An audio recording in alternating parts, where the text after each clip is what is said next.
September 14th, 1940. Recon reports, cancelled German leave, the divulgences of spies, they have all led Britain to one conclusion: invasion by the Germans is imminent.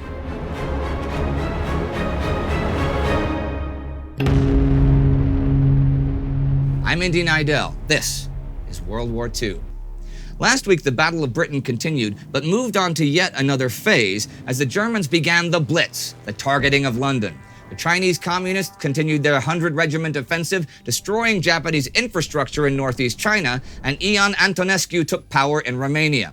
Last week also saw the end of Operation Hats, in which the British Navy beefed up its Egyptian forces. That may look pretty smart this week, because on the 9th, 5 Italian divisions launch an invasion of Egypt from Libya.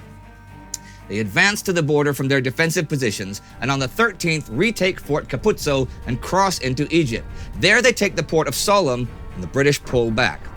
Also on the 13th, far further south, a small Italian force advances from Abyssinia 30 kilometers into Kenya. With regards to Africa, last week, which I didn't mention, Britain's chiefs of staff gave a document to the War Cabinet outlining their general understanding of the larger picture of the war and the factors that could affect Britain's ability to defeat Germany. They gave their military recommendations, which they thought should guide Britain's future conduct of the war. While certainly very worried about a possible German invasion, their view of the Middle East is quite optimistic. See, they believe Italian military might is much less of a threat than German. So the first step towards beating Germany is an attack on either Italy or Italy's African colonies.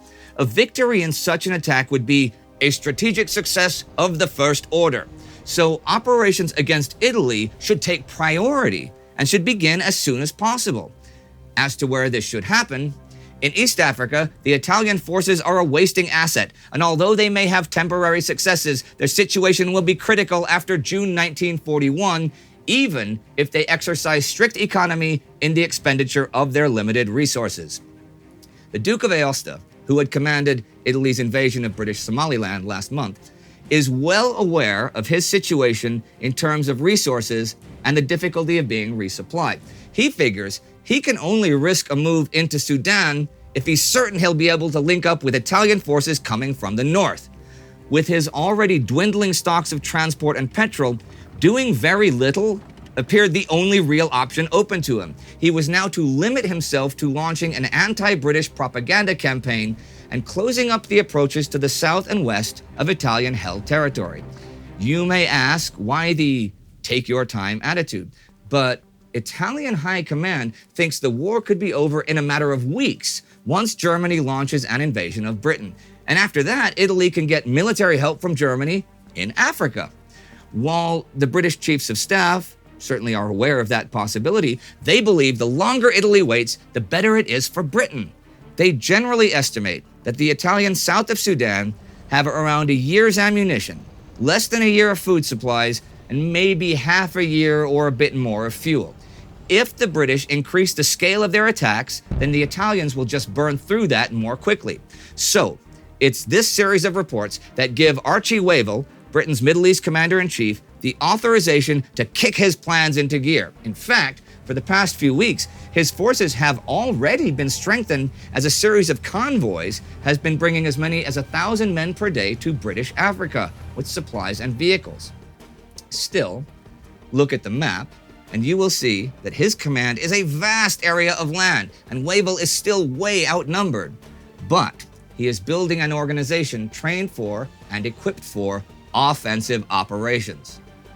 Of course, Italy may be right about the invasion of Britain.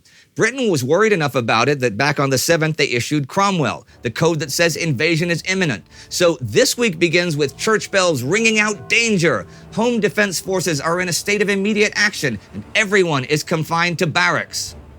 There is no invasion happening though. And on the 9th, German high command confirms that London will remain the primary bombing target day and night, though where possible, raids on harbors and armament areas will take place throughout the country. London is to be hit with thick formations of Heinkel, Dornier and Junkers bombers, themselves protected by formations of Messerschmitt 109s and 110s. Those planes had to fly the British gauntlet of 1,500 barrage balloons, 2,000 AA guns, and the ever-maintained ranks of 750 Spitfires and Hurricanes.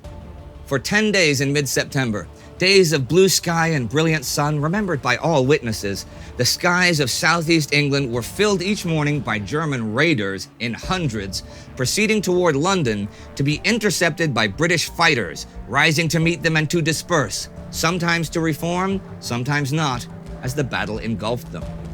British Fighter Command had met the 7th to decide what they should do if things went downhill. Commander Hugh Dowding was worried that they would not continue to be able to keep squadrons fully equipped with pilots. Sholto Douglas insisted that Dowding was being too pessimistic and reeled off pilot figures that suggested they had ample numbers of new men coming through. But Dowding retorted that it was one thing to be a trained pilot and quite another to be a combat-ready fighter pilot. At current rates, they were losing 120 pilots a week, a rate that could not be sustained.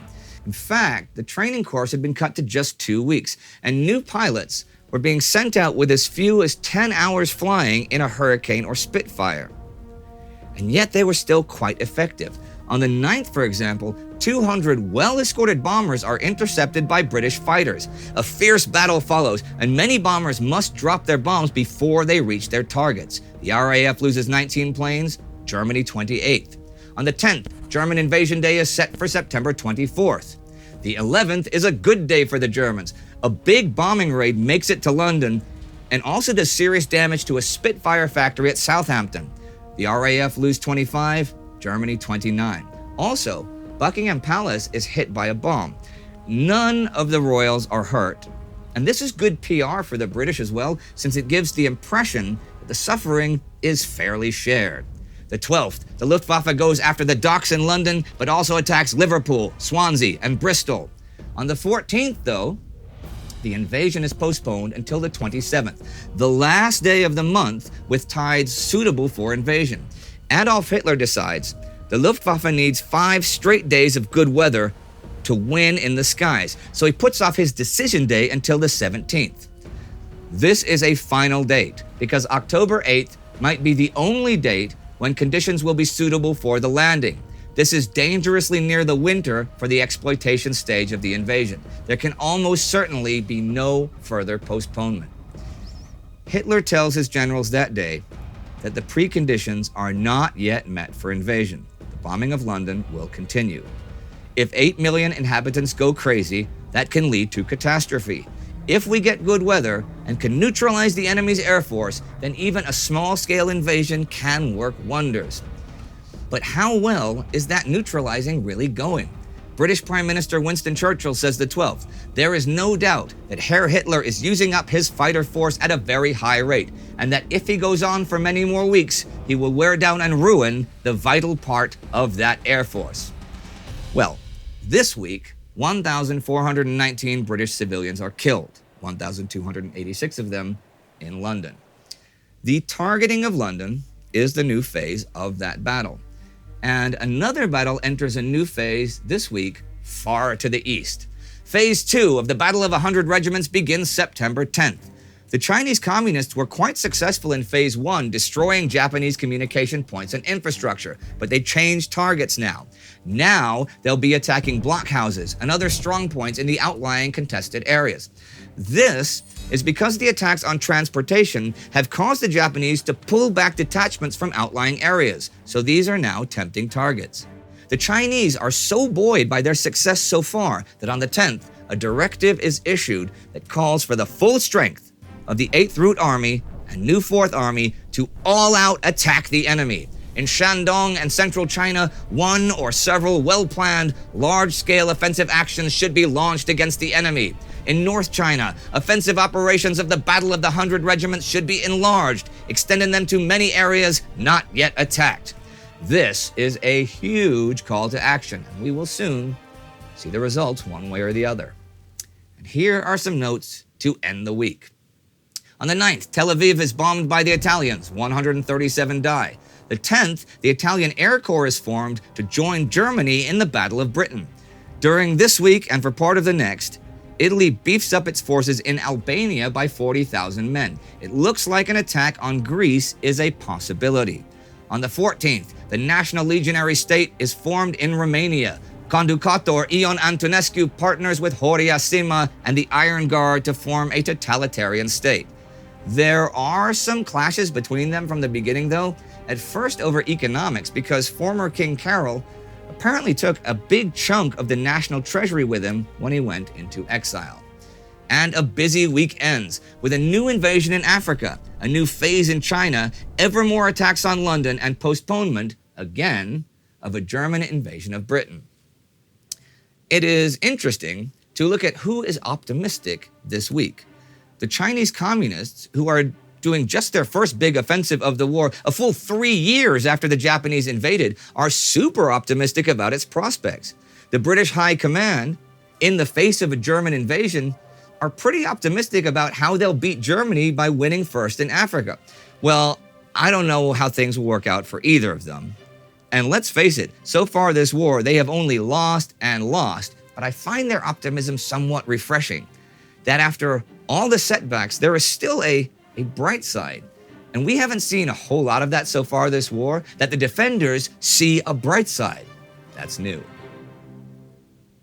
If you want to see where optimism can lead, check out our Between Two Wars episode about the financial crash of 1929. It is right here.